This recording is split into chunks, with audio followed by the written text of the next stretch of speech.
46 Words of the Queen 213. My daughter, whenever the creature holds in proper esteem the good works and the services, which the Lord commands for his glory, it will feel within itself great facility of operation, great sweetness in undertaking them, and a readiness and alacrity in continuing and pursuing them. These different feelings then give testimony of their being truly useful and commanded by God. But the soul cannot experience these affections, if it is not altogether devoted to the Lord, keeping its gaze fixed upon his divine pleasure, hearing of it with joy, executing it with alacrity, and forgetting its own inclination and conveniences. The soul must be like the faithful servant, who seeks to do only the will of his master and not his own. This is the manner of obeying, which is fruitful and which is due from all the creatures to their God, and much more from all the religious, who explicitly promise this kind of obedience.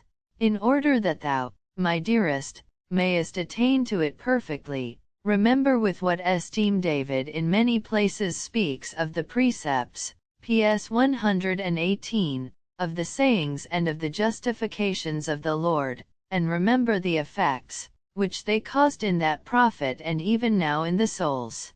He says that they make the infants wise, PS 18, 8, rejoice the heart of men, PS 18, 9, that they enlighten the eyes of the soul, so that they become a most brilliant light for its footsteps, PS 118, 105, that they are more sweet than honey, PS 18, 11, more desirable and more estimable than the most precious stones.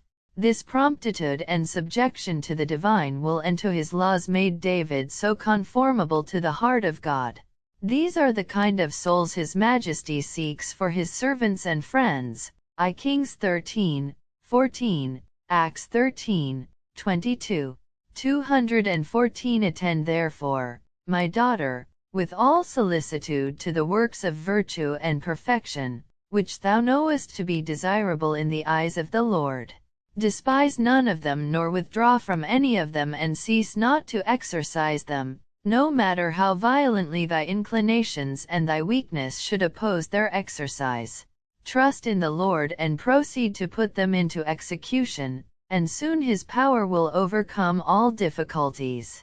Soon thou wilt also know by happy experience how light is the burden and how sweet is the yoke of the Lord. Math 11, 13.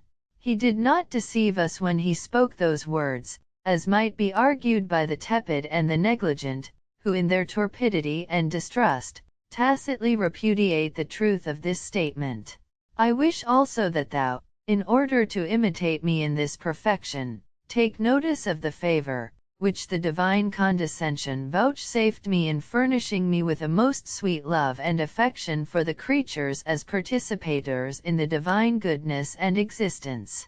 In this love I sought to console, alleviate, and enliven all the souls, and by a natural compassion I procured all spiritual and corporeal goods for them. To none of them, no matter how great sinners they might have been, did I wish any evil. On the contrary, I was urged by the great compassion of my tender heart to procure for them eternal salvation.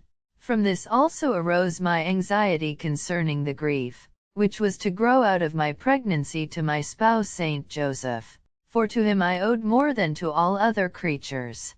Tender compassion filled my heart, especially for the suffering and the infirm, and I tried to obtain some relief for all.